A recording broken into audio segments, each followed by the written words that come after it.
Assalamualaikum warahmatullahi wabarakatuh.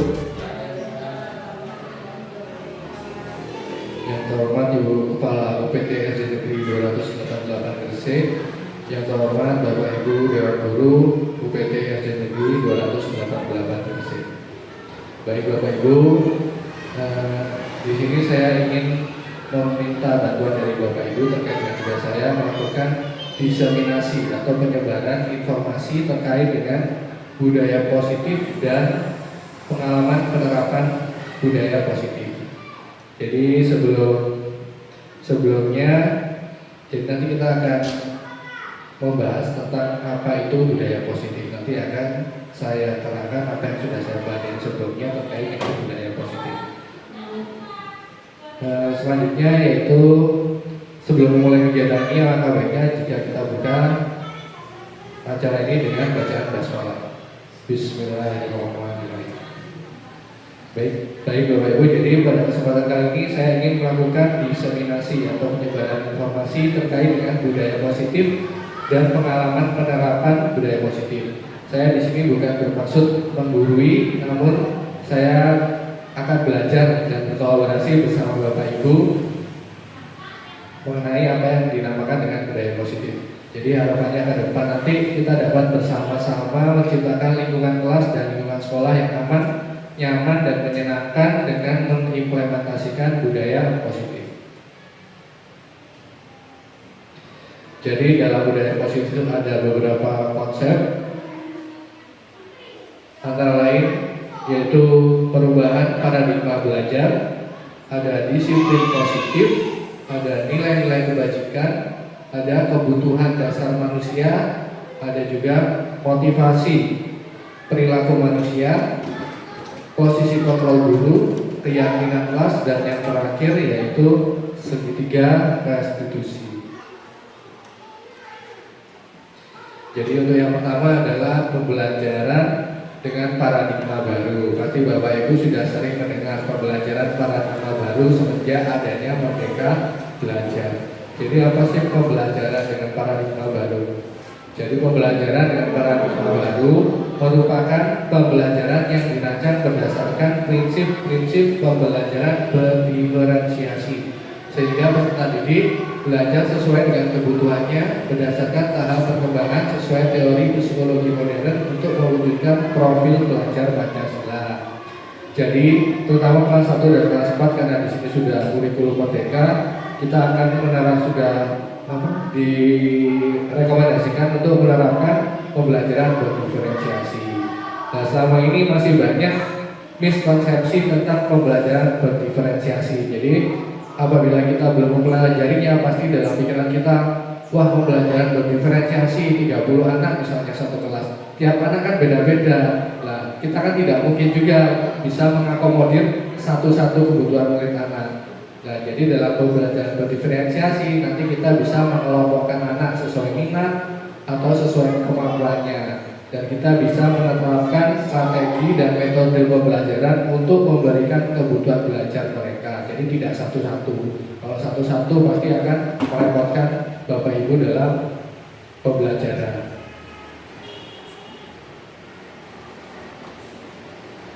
Yang selanjutnya yaitu disiplin positif. Jadi setelah pembelajaran paradigma baru, konsep budaya positif yang kedua adalah disiplin positif. Disiplin berasal dari kata disiplina yang artinya belajar. Disiplin mengacu pada disiplin diri yang memiliki tanggung jawab terhadap apa yang dilakukannya berdasarkan nilai-nilai yang diyakini. Jadi disiplin positif merupakan salah satu cara penerapan disiplin yang bertujuan untuk menumbuhkan kesadaran serta memberdayakan peserta didik tanpa imbalan penghargaan atau reward, ancaman maupun juga hukuman. Sebagai pendidik, tujuan kita adalah menciptakan peserta didik yang memiliki disiplin diri sehingga mereka berperilaku mengacu kepada nilai-nilai kebajikan universal dan memiliki motivasi intrinsik dalam perubahan perilaku ke arah yang lebih baik. Jadi dengan penerapan disiplin positif ini nantinya diharapkan anak-anak itu mempunyai motivasi intrinsik, yaitu motivasi yang keluar dari dirinya. Jadi anak-anak melakukan sesuatu yang baik itu memang karena kemauannya, bukan karena disuruh gurunya atau karena takut kena hukuman. Itu yang diharapkan.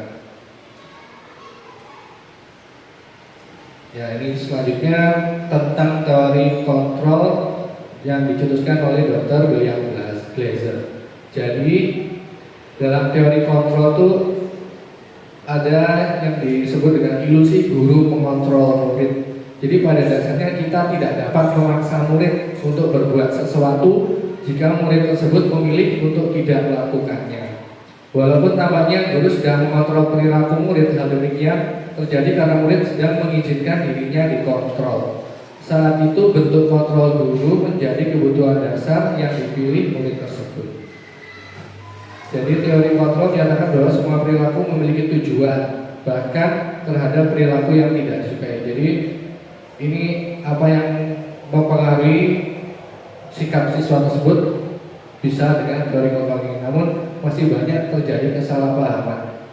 Selanjutnya yaitu ilusi bahwa semua penguatan positif efektif dan bermanfaat. Jadi sebenarnya semua penguatan positif itu tidak selalu efektif dan bermanfaat, karena segala usaha mempengaruhi murid agar mengulangi suatu perilaku tertentu. Misalnya kita membiasakan anak-anak melakukan sesuatu adalah usaha untuk mengontrol murid tersebut. Jadi dalam jangka waktu tertentu kemungkinan murid tersebut menyadarinya dan dia akan bisa juga untuk menolak, namun dia juga bisa juga untuk menurut. Jadi ada dua opsi. Kalau kita melakukan kebiasaan pada siswa secara terus-menerus, bisa saja mereka suatu saat bosan dan tidak melanjutkannya, atau bisa juga mereka terus melanjutkannya dengan terpaksa. Jadi karena itu motivasinya tidak muncul dari dalam diri siswa tersebut.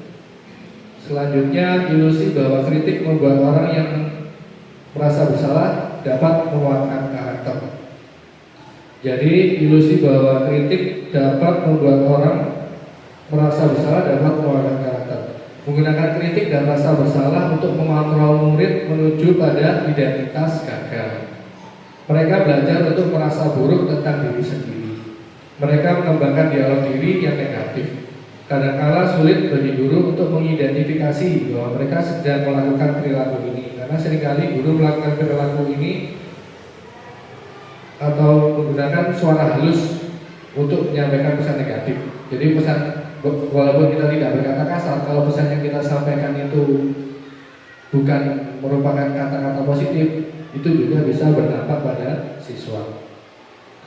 Kemudian yang terakhir yaitu ilusi bahwa orang dewasa memiliki hak untuk memaksa. Jadi banyak orang dewasa yang percaya bahwa mereka memiliki tanggung jawab untuk membuat murid-murid berbuat hal-hal tertentu.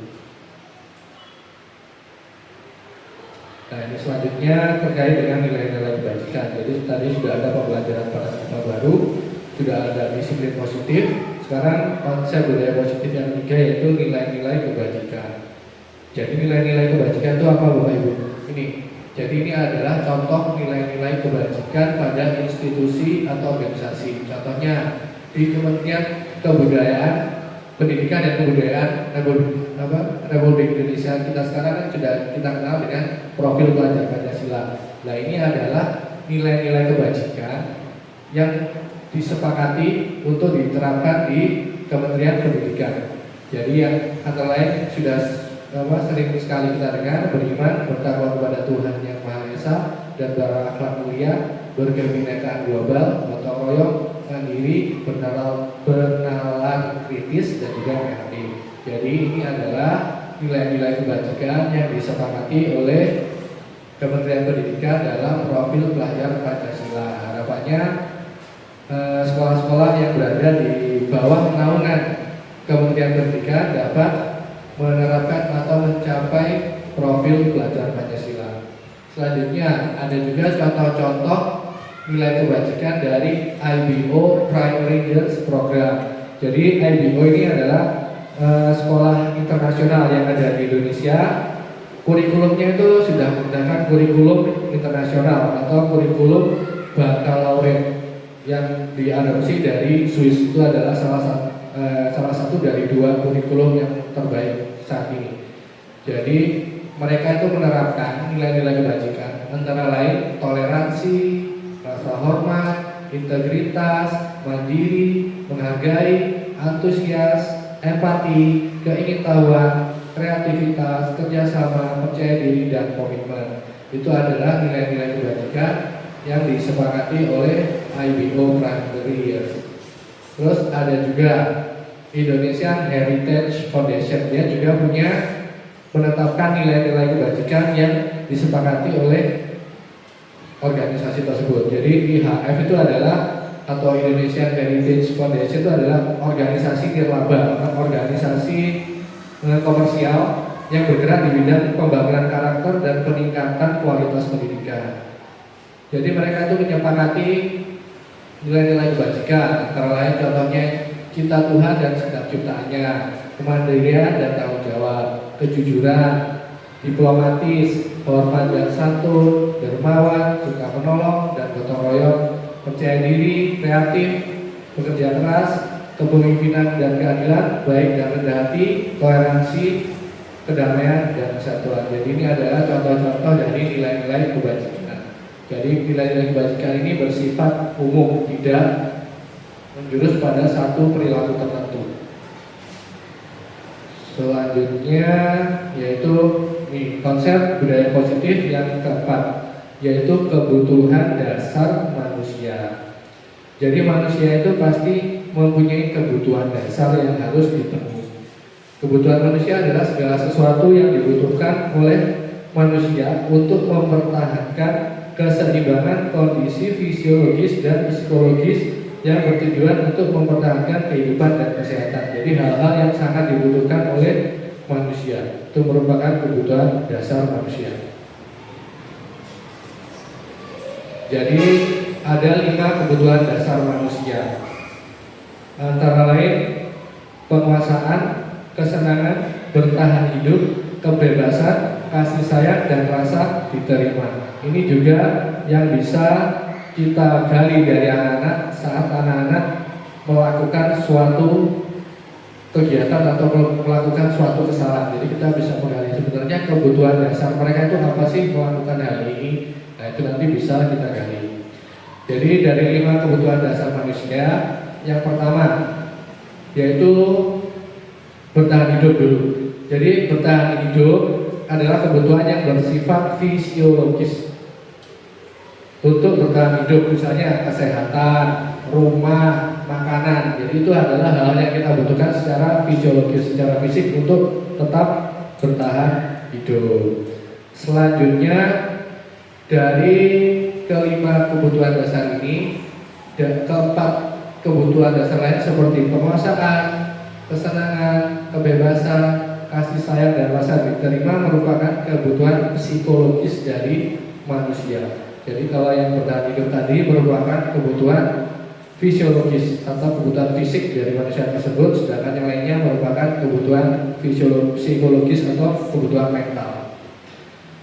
Selanjutnya yaitu kebutuhan penguasaan. Jadi kebutuhan penguasaan ini berhubungan dengan kekuatan untuk mencapai sesuatu, yaitu namanya kebutuhan dasar manusia di tingkat penguasaan. Jadi kita ingin mencapai sesuatu atau menjadi kompeten, kita menjadi terampil, kita ingin diakui atas prestasi dan keterampilan kita, itu merupakan kebutuhan dasar manusia sebagai penguasaan. Kita pasti juga sering, oh saya bisa ini, saya harap orang-orang bisa tahu kalau saya mampu dalam hal ini, atau saya bisa mencapai ini. Kan banyak sekali orang-orang yang orientasi hidupnya juga pada pencapaian. Itu salah satu kebutuhan dasar terkait dengan penguasaan.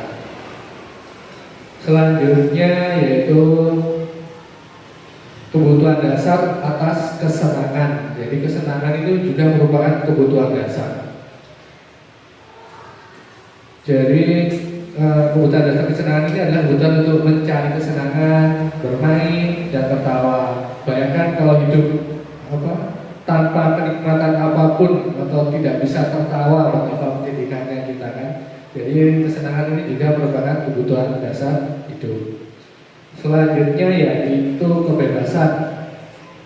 Jadi kebutuhan untuk bebas adalah kebutuhan akan kemandirian, otonomi, memiliki pilihan, dan mampu mengendalikan arah hidup seseorang. Jadi kita juga butuh untuk bebas. Kita juga butuh untuk bisa menentukan apa yang kita lakukan.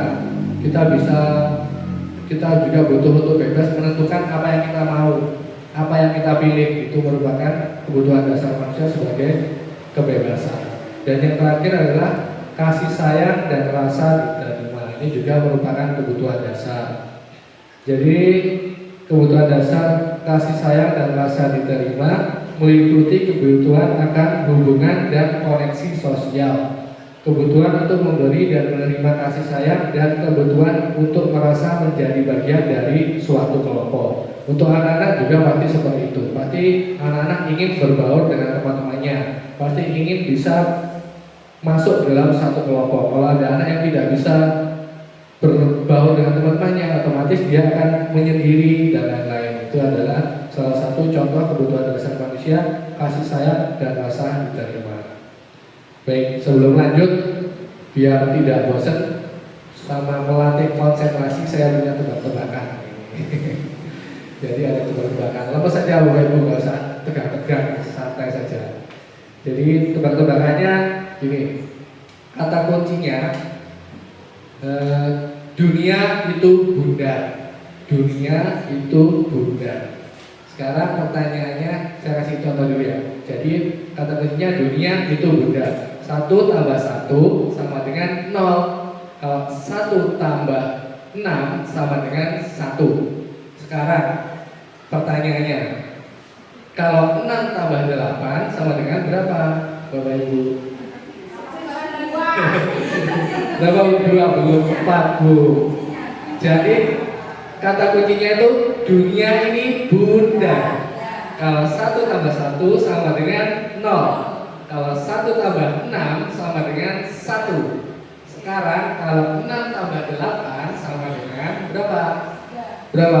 3. Mungkin sudah tahu lagi ya.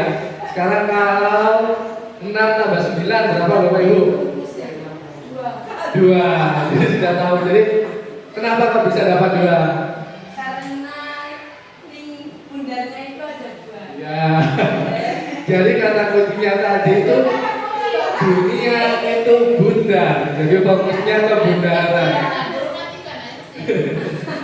Kalau 1 tambah 1 kan gak ada bundarannya sama sekali kan. Jadi hasilnya 0. Kalau 1 tambah 6 tadi yang ada bundarannya angka berapa?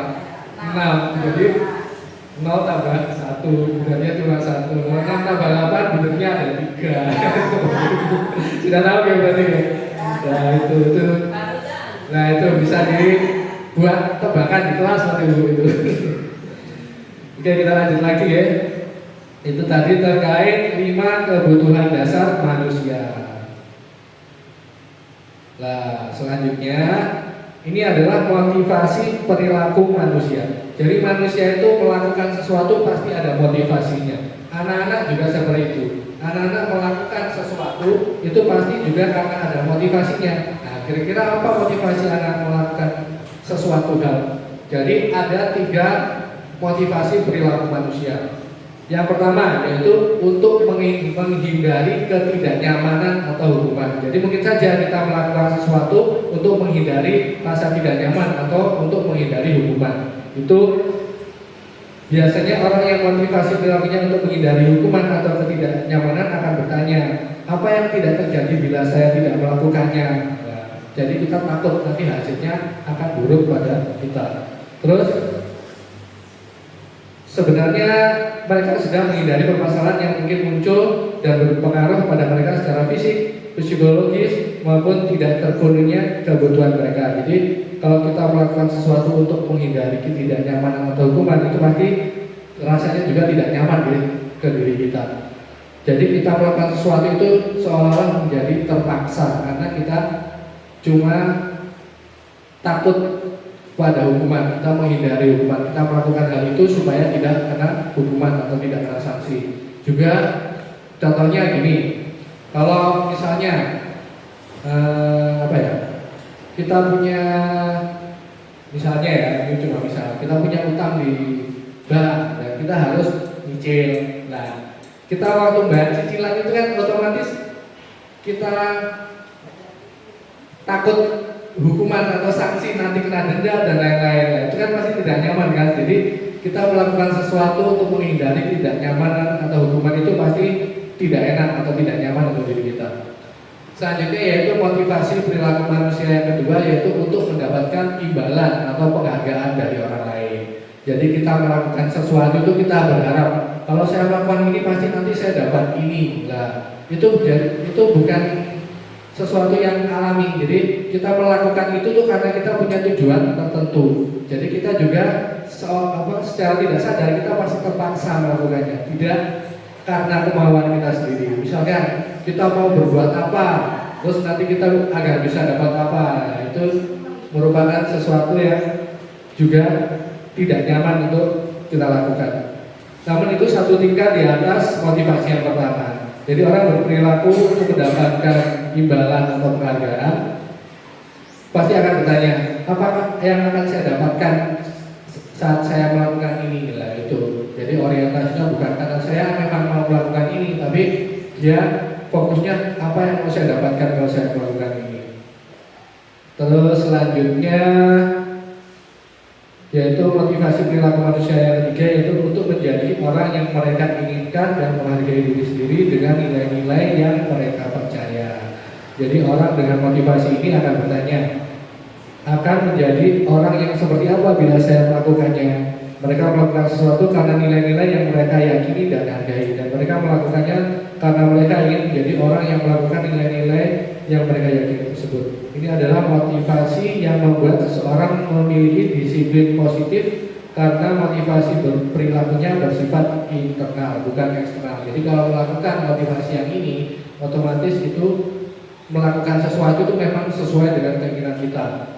Misalnya kita bersedekah, jadi harapannya diri kita sendiri berharap, oh saya berharap ingin menjadi orang yang suka berbagi, atau orang yang baik, atau orang yang dermawan. Nah itu kan terjadi pada motivasinya itu datang dari diri kita sendiri. Dan masih banyak lagi contoh-contoh kegiatan atau perilaku yang kita lakukan sesuai dengan keinginan kita. Nah ini selanjutnya, jadi konsep disiplin. Dalam konsep disiplin itu ada dua identitas, identitas gagal dan juga ada identitas sukses. Pada identitas gagal, contohnya adalah hukuman. Hukuman itu pasti rasanya akan menyakitkan. Gak tahu itu menyakitkan secara fisik atau perasaan, pasti akan menyakitkan yang namanya hukuman. Terus juga pasti membuat tidak nyaman. Terus kalau murid dengar hukuman atau dengar sesuatu terjadi dalam hukuman, pasti mereka juga akan takut. Kemudian juga memaksa. Terus juga murid akan menyembunyikan kesalahan karena mereka takut akan hukuman. Jadi kalau mereka berbuat salah, mereka tidak akan belajar dari kesalahan itu bagaimana caranya untuk memperbaiki, tapi mereka akan menyembunyikannya karena mereka takut akan hukuman. Terus juga murid menjadi rendah diri. Jadi dengan hukuman itu murid pasti akan merasa rendah diri, bukan rendah hati. Dia pasti akan merasa down. Jadi dia mentalnya akan menurun. Itu adalah salah satu dari efek dari hukuman.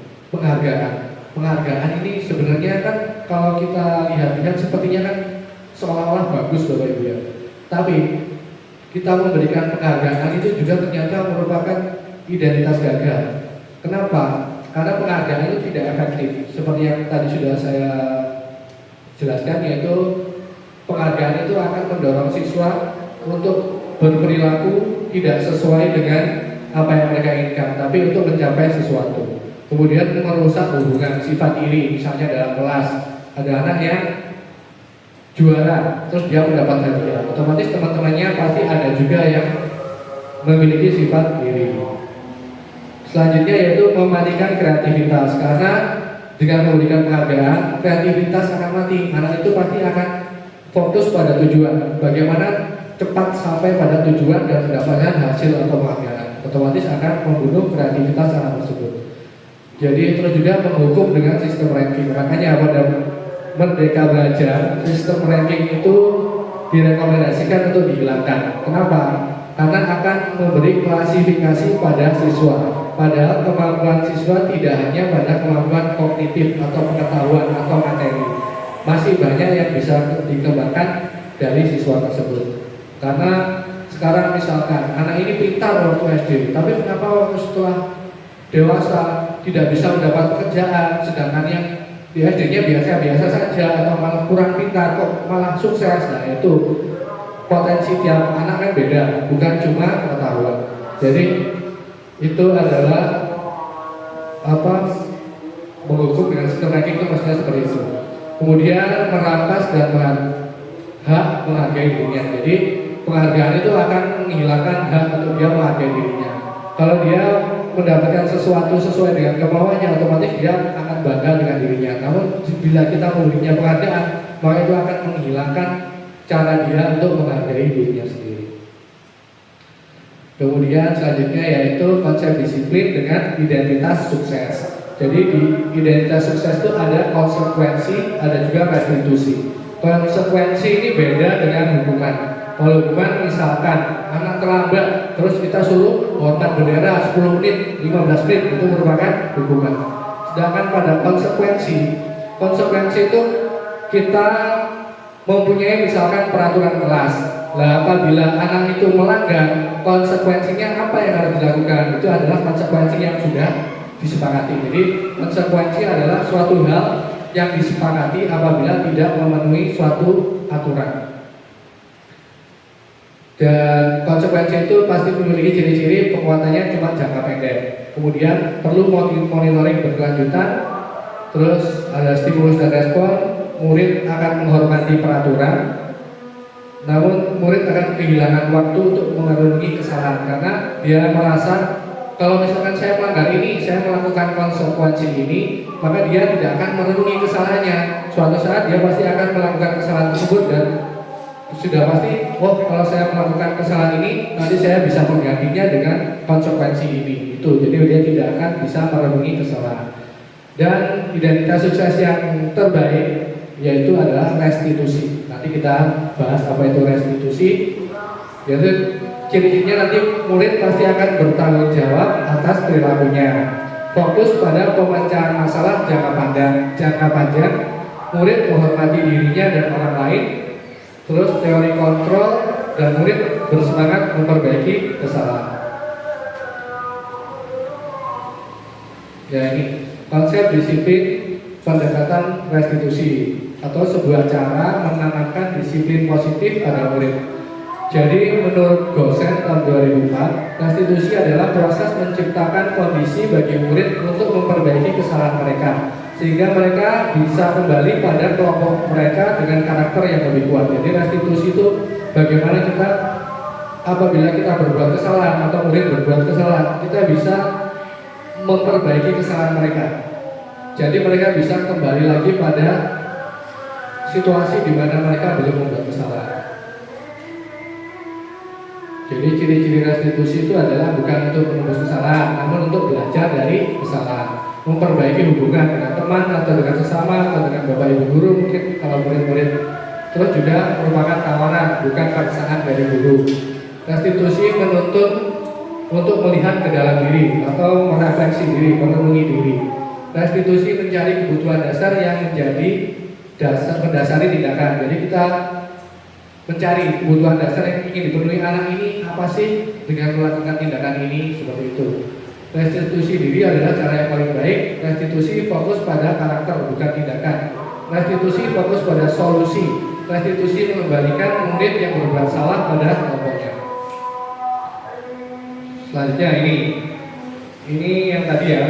Jadi kalau ada kasus siswa sering tidak mengerjakan PR yang termasuk dalam hukuman, contohnya guru menghukum siswa berbendera 10 menit, itu merupakan hukuman. Guru marah dan murid takut, itu juga salah satu yang merupakan hukuman.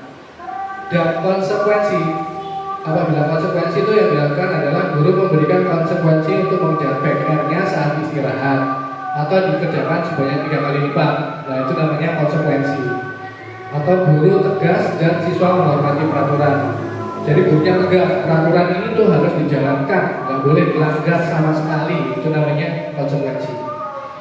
Dan restitusi, apabila siswa sering tidak punya PR, yang bisa dilakukan pada tahap restitusi adalah guru menanyakan keyakinan kelas dirinya dan membantu siswa menyelesaikan masalahnya. Jadi ditanyakan, kalau kamu tidak mengerjakan PR, kira-kira apa yang nilai pada diri kamu apa yang tidak kamu laksanakan? Misalkan siswanya menjawab, kira-kira apa kalau tidak mengerjakan PR? Berarti siswanya tidak apa Bapak Ibu? Tidak tanggung jawab. Itu merupakan salah satu nilai atau keyakinan atau nilai kebajikan universal, tanggung jawab. Itu tidak dipenuhi oleh siswa.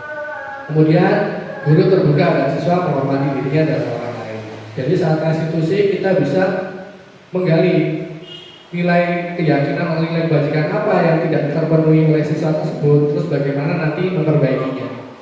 Selanjutnya, nah ini 5 posisi kontrol restitusi. Jadi kita sebagai guru pasti pernah mengalami fase-fase ini. Salah satu posisi kontrol yaitu adalah penghukum. Misalkan saya ada anak terlambat, sudah nggak boleh masuk. Satu halaman penuh, itu salah satu contohnya menghukum. Pembuat merasa bersalah. Nah, terus ada juga sebagai teman, kita sebagai teman itu bisa juga. Ada juga guru yang sebagai pemantau saja, jadi melihat gerak-gerik atau tindakan-tindakan yang dilakukan oleh siswanya. Dan yang terakhir adalah manajer. Setelah ini kita bahas satu-satu. Nah ini contoh penerapan 5 posisi kontrol. Kasusnya seperti ini. Siswa tidak memakai atribut lengkap saat upacara bendera. Apa yang dilakukan oleh seorang guru yang memilih posisi kontrol penghukum? Pasti dia akan patuhi aturan sekolah, lalu berdiri di depan barisan. Dia akan menghukum siswa untuk berdiri di depan barisan. Apabila guru itu memilih posisi kontrol pemantau, maka dia akan ngomong ke muridnya, kamu sudah melanggar apa peraturan dan konsekuensinya. Dia menanyakan, jadi siswa sendiri yang akan memberikan solusinya. Terus apabila guru tersebut memilih posisi sebagai teman, maka dia akan bilang, ayolah yang tertib, buat Bu Guru atau Pak Guru bangga, kali ini tidak apa-apa kamu salah. Jadi dia tidak akan memberikan hukuman atau konsekuensi. Dia cuma mengingatkan itu dia apabila dia menjadi posisi sebagai teman. Terus pembuat rasa bersalah. Nah, ini juga misalkan kalau siswa itu tidak menggunakan atribut lengkap, jadi dia Bapak Ibu Guru bisa berkata juga, berapa kali Bu Guru atau Pak Guru harus memberitahu kamu, Bu Guru kecewa sama kamu. Jadi kita membuat seolah-olah anak itu merasa bersalah. Itu adalah posisi kontrol membuat rasa bersalah. Dan yang terbaik dari 5 posisi kontrol ini dan yang sebaiknya kita pelajari dan kita implementasikan adalah posisi manajer. Jadi kita dapat melakukan organisasi atau manajerial kepada siswa tersebut. Misalkan anak tadi tidak menggunakan atribut lengkap, kita tanya dulu, apakah kamu tahu kesalahanmu? Jadi anak pasti akan bercerita, ya Pak, saya tidak menggunakan atribut lengkap, padahal ini saatnya upacara.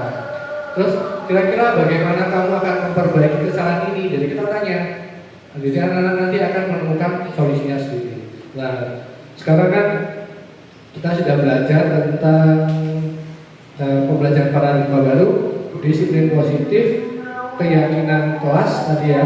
Terus sekarang sudah sampai di 5 posisi kontrol. Kira-kira saya ingin Bapak Ibu bercerita selama ini sudah pernah berada di posisi kontrol yang mana yang sudah pernah dilakukan. Kalau saya kemarin waktu refleksi, jadi saya kemarin juga refleksi Bapak Ibu. Jadi waktu loka karya itu juga merefleksi apa sih yang pernah saya lakukan, yang sudah pernah saya tepati dari 5 posisi ini. Nah kemarin itu saya tuh sering menjadi pemantau dan juga membuat rasa bersalah. Jadi kemarin saya itu kadang-kadang juga sebagai penghukum. Jadi saya juga kemarin itu sudah pernah seperti itu. Jadi mungkin dari Bapak Ibu ada yang ingin bercerita tentang sudah pernah melakukan posisi kontrol apa yang dilakukan waktu itu. Silakan Bu. Assalamualaikum warahmatullahi wabarakatuh.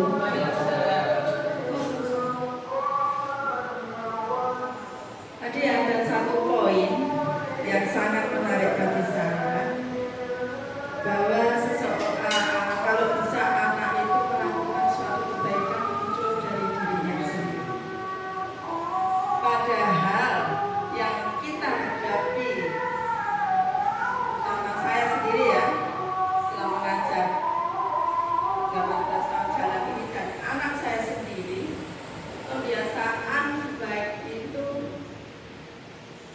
munculnya berawal dari paksaan. Itu yang saya rasakan. Karena level kesadaran anak itu berbeda. Ada anak yang sudah ditegur sekali, oke, sudah dikasih tahu sedikit, ini sudah paham. Ada level anak yang memang harus mau tidak mau karena itu aturan selalu berbarengan dengan sanksi atau hukuman. Nah itu bagaimana Pak? Saya ini juga tanya sekaligus sharing sih. Saya rasa semua guru sudah mengalami 5 posisi kontrol ini, mulai dari penghubungan sampai manajer. Kemarin ada satu kasus di kelas saya, tidak perlu saya sebutkan nama. Anak ini sudah dari perasaan katanya sudah sering punya temannya. Untungnya ibunya ini terbuka sama saya dan minta tolong, Bu, anak saya ini gimana? Tolong jangan. Intinya minta kerjasama supaya mau sebab lihat karakter anaknya susah untuk dibilangin. Terus saya pelajari baru dari beberapa bulan itu memang anaknya tidak ya tapi tidak dilakukan. Akhirnya saya hukuman itu tidak jalan karena pengalaman dari guru-guru kelas sebelumnya dulu sudah seperti itu banyak. Berarti hukum tidak jalan. Pemantauan saya sudah bekerja sama konsultasi terus dengan orang tuanya. Ternyata latar belakangnya memang anak broken home. Itu yang saya ambil. Dia ikut ibunya, lalu yang saya jadikan senjata adalah ibunya. Anak broken home, anak single parent pasti yang mengasuhnya itu yang utama. Saya ajak bicara, teman-temannya banyak. Saya tanya temannya, memang saya tanya teman-temannya. Saya minta kesaksian mereka, oke. Terus pada waktu di depan, sengaja saya tanya di depan teman-temannya, dia juga mengakui. Akhirnya sudah setelah pulang, saya ajak dia bicara dari hati. Itu mungkin teman, ya. Saya tanya, kenapa kok sering ngambil uang punya temannya, katanya jatah samunya kurang. Saya ambillah posisi dia sebagai anak single parent. Sampai sering ketemu ayah, nggak pernah ketemu ayah. Jarang. Pernah dikasih uang, pernah tapi jarang. Berarti sampean sehari-harinya dapat uang, kamu dapat uang itu cuma dari ibu kan ya? Iya. Sekarang bayangkan, kamu dengan dikasih uang segitu sama ibumu kurang. Bagaimana kalau ibu ini semua semua ibu itu pasti menginginkan yang terbaik, memberi kalau bisa ibu itu memberi kamu 100.000 sehari. Kalaupun dia mampu, pengennya seperti itu. Tapi apa? Ibu sama tidak mampu. Karena merasa tidak mampu itu, dia mampu memberikan segitu. Sama mau lama kelamaan, ibu merasa kurang, akhirnya nekat kerja jauh sampai ke luar negeri ke Malaysia. Itu mau kamu ditinggal seperti itu? Nangis mulai. Ya, kamu sudah merasa kecewa dengan ayah. Tidak pernah ditemui, jarang dikasih uang. Sakit kan? Sama pasti cerita ya, supaya ya. Tapi tahu ibu kecewa, ibu malu lah. Semua teman-temanmu bilang sama suka nyuri teman, nyuri punyanya teman. Bahkan semua wali murid banyak yang tahu. Malu, pasti malu. Pasti kecewa, pasti malu. Sama gak merasa bersalah. Sama mau ditinggal ibumu ke Malaysia, terus ngirim berjuta-juta tiap bulannya ke kamu. Tapi kamu tidak pernah ketemu ibu setahun sekali pun itu jarang. Mau kayak seperti itu? Tidak. Terus sampai akhirnya dia berani bisa tahu salahnya gini. Terus sampean gimana? Sampean caranya gimana? Janji pada dirimu sendiri, ojo janji nang ibu itu, janji ke buyut itu percuma, janji ke dirimu sendiri bagaimana? Terus mulanya dia ternyata cerita ke ibunya sendiri. Akhirnya dia buyut pengen tahu caramu minta maaf ke ibu katanya. Dia minta maaf ke ibunya, nangis berdua sama ibunya begitu. Terima kasih buyut, terima kasih buyut. Saya, itu level anak yang kasusnya sudah bertahun-tahun. Kalau menurut saya kita kita enggak sulit untuk menghindari yang namanya hukuman, karena sanksi atau hukuman itu sendirinya berbarengan dengan adanya aturan. Dan pembiasaan yang baik itu awalnya memang dari keterpaksaan. Karena merasa terpaksa, mungkin dia merasa dipaksa, diberi reward dan sebagainya, menjadi terbiasa. Kalau sudah menjadi terbiasa, lama-lama dia merasa tidak enak untuk melakukan itu dan akhirnya menjadi pembiasaan. Itu menurut saya. Terima kasih.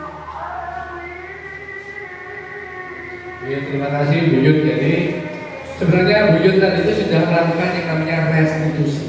Tapi terkait dengan anak itu kita kan berusaha bagaimana caranya kita memunculkan motivasi itu dari dalam diri, bukan karena hukuman atau masa tadi. Memang kalau sudah anak misalkan sudah besar atau apa, itu kan sudah terjadi pengaruh lingkungan yang banyak. Jadi kita melakukannya itu memang harus pelan-pelan dan berkelanjutan. Tidak bisa kalau kita harus hari ini memunculkan, besok sudah berjalan terus, otomatis nggak akan bisa. Tapi kenapa kalau kita menghindari penghukuman atau keterpaksaan? Karena motivasi eksternal itu sifatnya hanya jangka pendek. Jadi anak itu tidak akan belajar dari apa yang dia lakukan. Kalau seperti yang Bu Yud tadi ceritakan, itu sebenarnya sudah melakukan langkah restitusi di tahap 1. Nanti di akhir ada apa yang namanya restitusi akan saya jelaskan. Jadi kita dapat melakukan restitusi kepada anak yang berbuat kesalahan. Jadi pertama kita akan menstabilkan identitasnya dulu. Nanti aja kita bahas, di akhir akan saya jawab terkait dengan kasus yang tadi sudah ada di kelas 4. Jadi mungkin yang bisa saya tanggapi dulu. Jadi memang kita membutuhkan keterangan itu kalau bisa kita memang masih dalam tahap belajar itu kita berusaha memunculkan motivasi intrinsik, karena itu akan teringat dan membekas dalam hatinya bahkan sampai dia dewasa atau sampai tua nanti. Kalau kita hanya berdasarkan hukuman atau paksaan, kalau tadi Bu Yud bilang kalau tidak menarik perhatian pasti ada hukuman, nah, itu beda Bu. Tadi kan sudah saya jelaskan, apabila kita melanggar aturan dan ada konsekuensi, jadi itu bukan hukuman. Jadi peraturan itu hubungannya dengan konsekuensi. Jadi apabila kita melanggar, kita konsekuensinya apa yang harus kita lakukan setelah melanggar itu. Jadi bagaimana kita berusaha untuk memunculkan motivasi dalam diri siswa itu memang tidak mudah.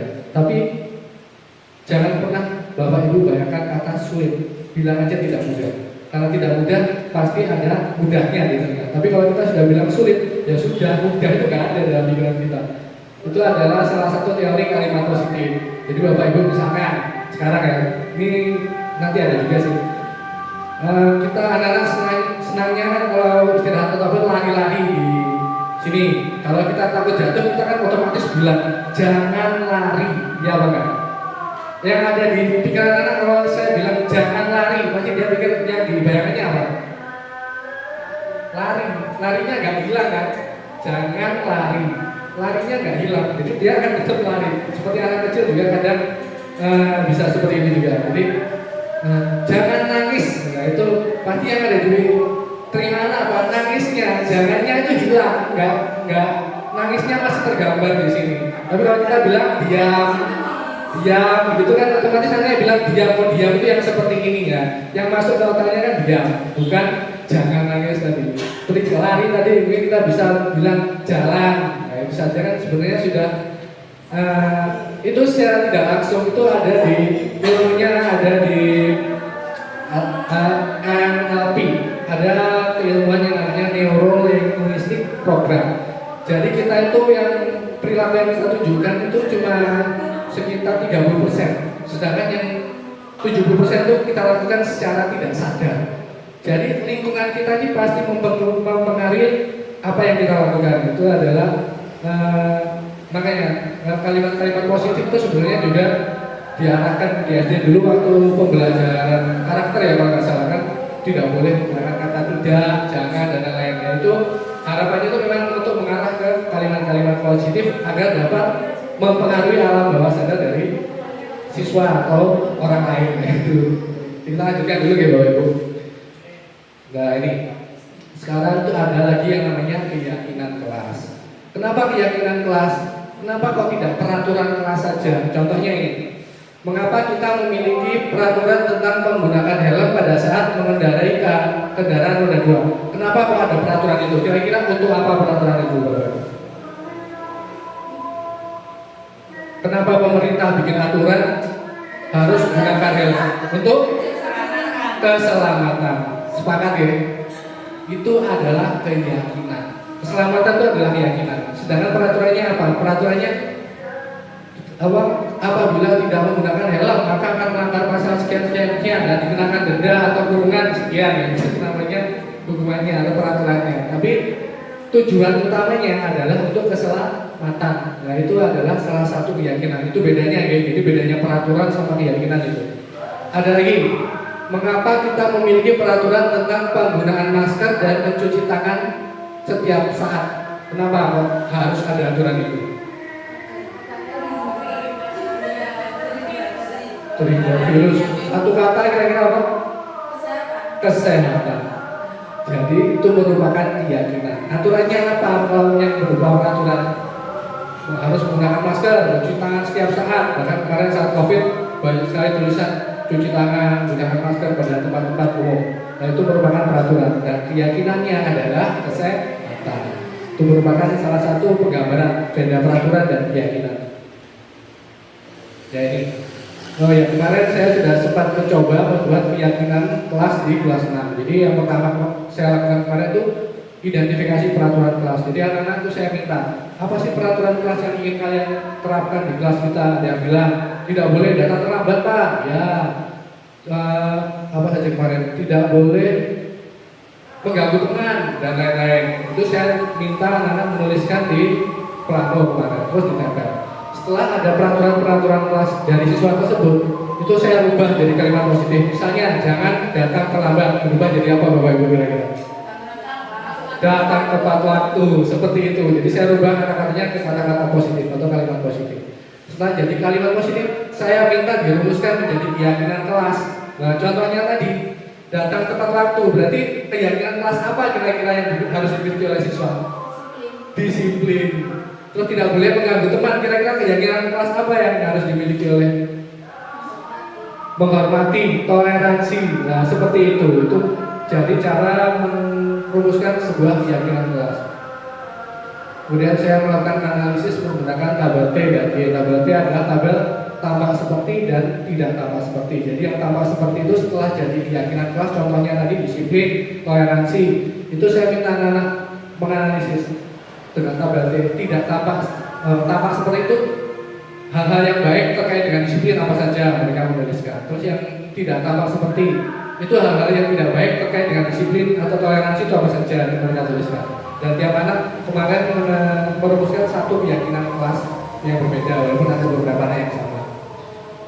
Selanjutnya yaitu, jadi saya sama anak-anak kemarin setelah membentuk keyakinan kelas, itu kami juga menuliskan peran guru dan tanggung jawab guru di kelas itu apa. Jadi sama-sama menuliskan. Jadi anak-anak tanggung jawabnya guru itu ini loh, terus tanggung jawab murid itu ini loh. Jadi anak-anak juga menuliskan pada tabel. Itu salah satu tahapan dalam membentuk keyakinan kelas.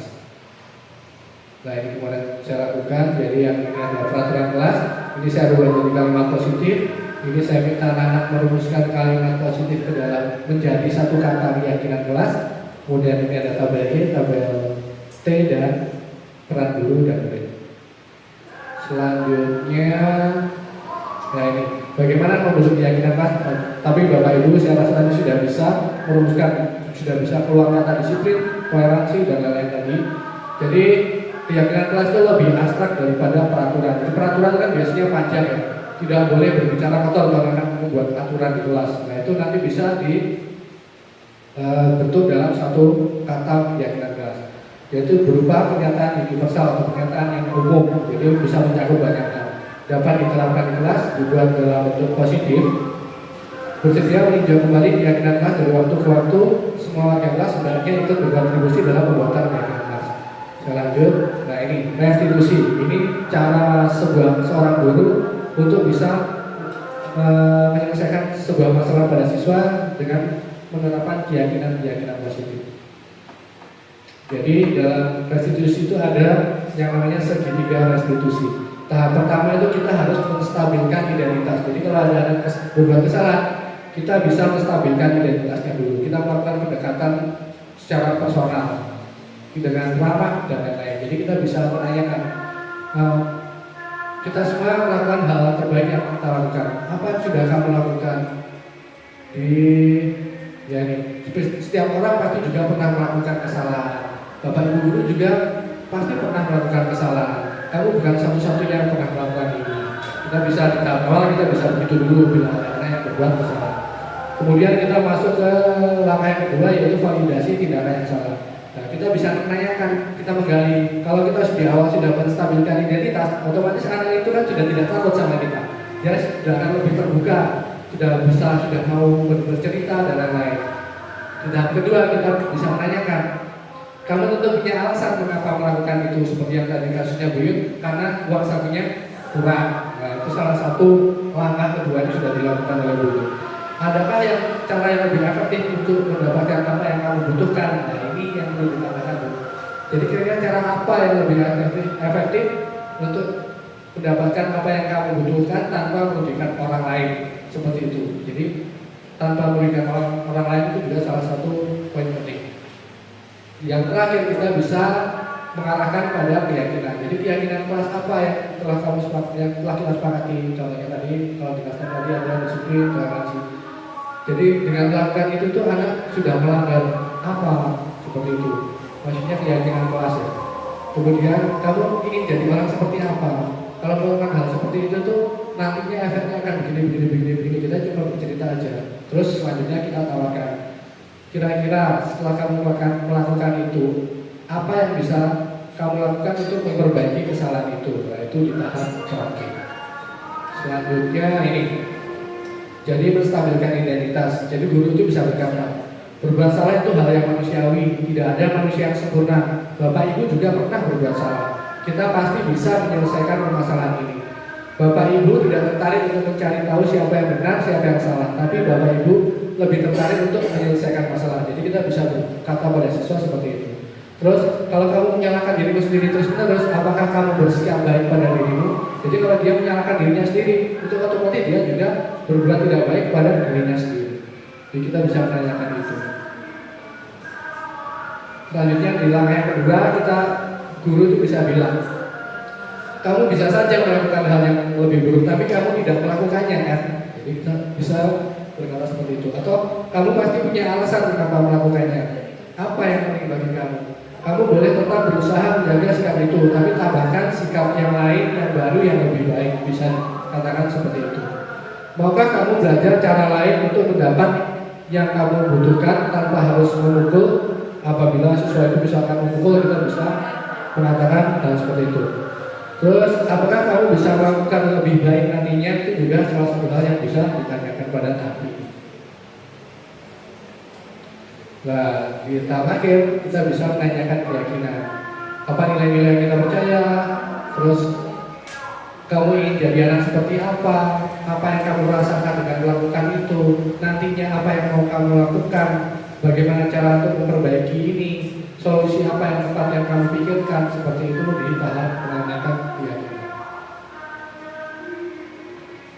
Ya, ini kemarin saya sudah mencoba praktek segitiga restitusi, tapi kasus-kasus seperti ini memang masih banyak sekali tiap hari kita lihat.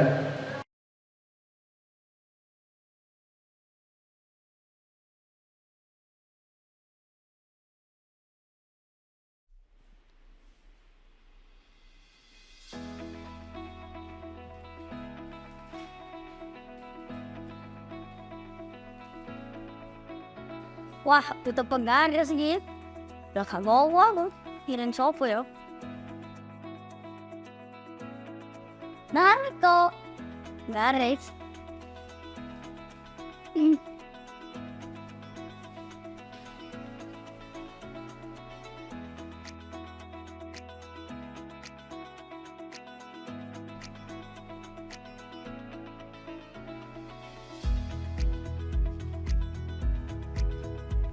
Jadi lah, sedang bergaris.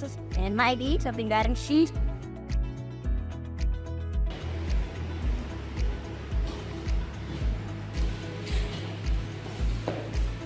Para Pak, penggaris di majalah ya? Oh enggak, ini membawa penyilang sampai kawong. Kan dewe ya orang-orang kok abis nyilang penggarismu.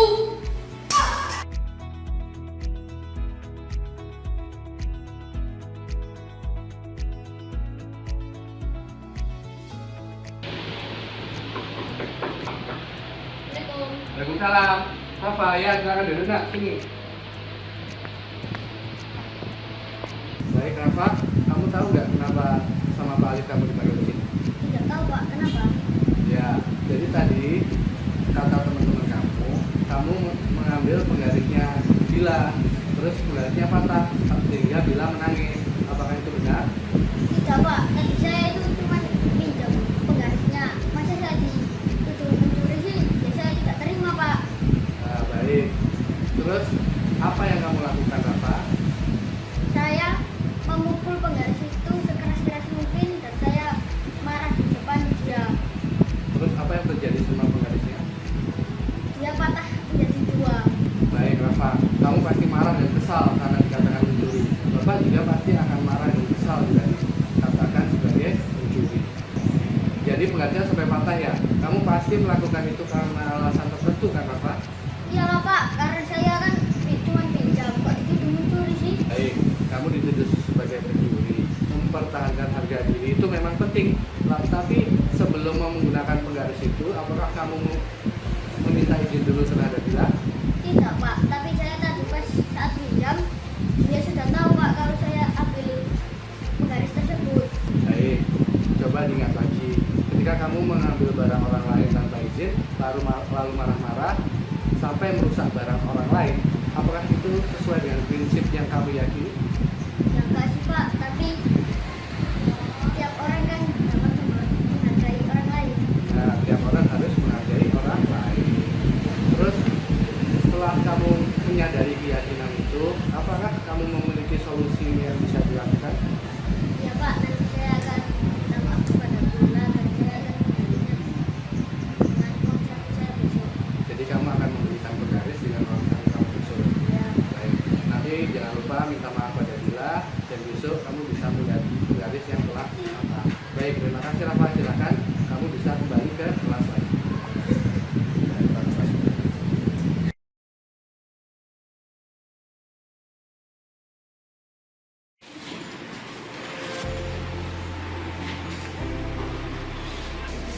ada ide nih.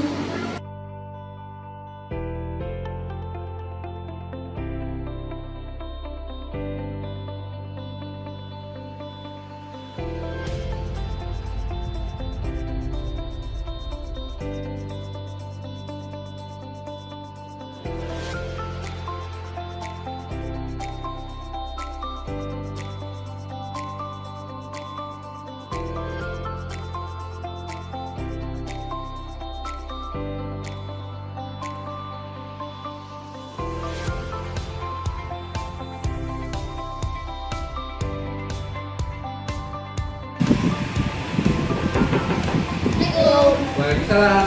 Oh ya, halo Rafa, silakan masuk. Duduk sini nak, kalian berdua. Jalan. Apa kabar Rafa, Halo? Alhamdulillah baik Pak. Ada apa ya Pak? Kita di sini.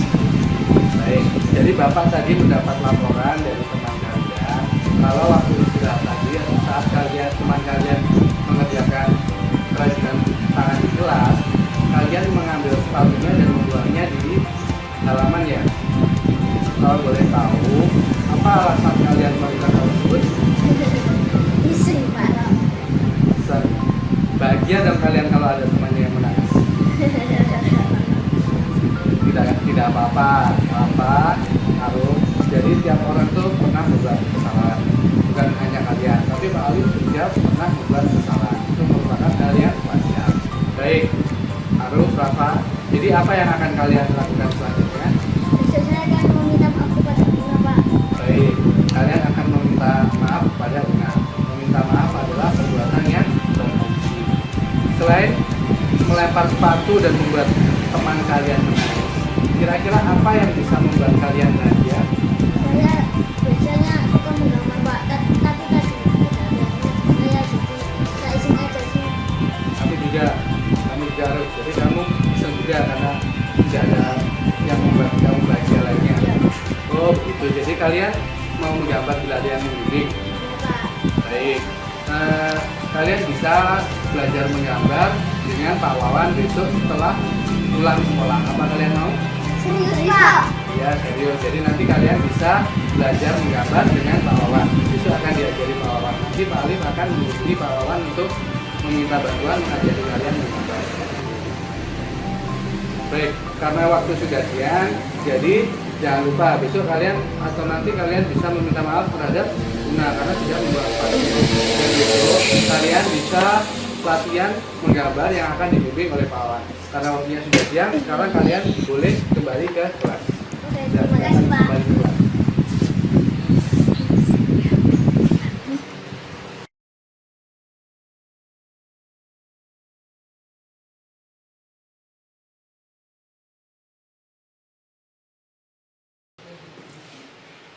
Ya Bapak Ibu, jadi itu tadi diseminasi yang saya lakukan terkait dengan budaya positif. Mudah-mudahan kita dapat melakukan pembelajaran atau belajar bersama dan mengimplementasikan apa itu budaya positif di kelas dan di sekolah kita. Untuk mengakhiri acara pada hari ini, komitmennya kita berdoa. Sebelumnya berdoa mulai.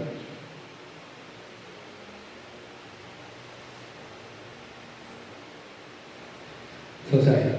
Terima kasih atas waktu yang diberikan Bapak Ibu. Kurang lebihnya saya mohon maaf. Assalamualaikum warahmatullahi wabarakatuh.